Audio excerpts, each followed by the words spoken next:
क्रांती news, आवाज सर्वसामान्यांचा। Akola police दलाची अब्रू धुळीस, ASIची महिला आरोपीकडे शरीर सुखाची मागणी। अकोला शहरातील सिव्हिल लाईन पोलीस ठाण्यात घडलेल्या एका प्रकारामुळे पोलीस विभागात खळबळ उडाली आहे। लॉकअपमध्ये असलेल्या एका महिला आरोपीकडे कर्तव्यावर असलेल्या ASIने अयोग्य मागणी केल्याचा आरोप समोर आलाय। या प्रकरणाची गंभीर दखल घेत संबंधित ASI राजेश जाधव यांना तात्काळ निलंबित करण्यात आले।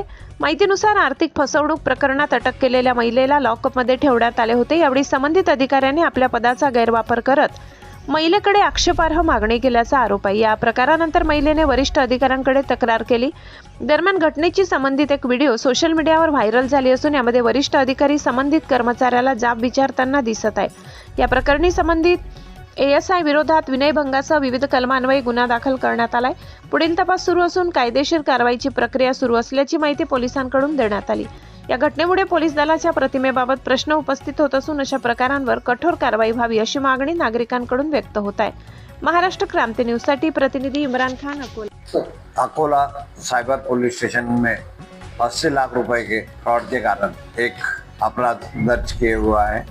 वो अपराध में एक महिला और एक पुरुष को पनवेल से हिरासत में लिया था। उनको कोर्ट के सामने हाजिर करने के बाद कोर्ट ने 4 दिन का PCR दिया। PCR के दरमियान दिन भर उनकी इंक्वायरी करने के बाद वो लेडीज आरोपी और जेंट्स को सिविल लाइन के हवालात में बंद कर दिया था।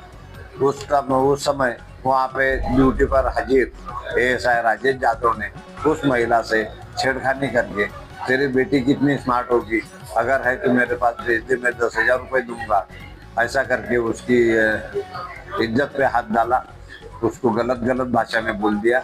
इस वजह से उसके खिलाफ गुना दाखिल किया और माननीय वरिष्ठ को सबको माहिती दे दिया। माननीय पुलिस अधीक्षक सर ने उसको त्वरित निलंबित कर दिया है। आरोपी फरार हो गया है। उसको ढूंढने के लिए पुलिस रवाना हुई है। उसको ढूंढना चालू है।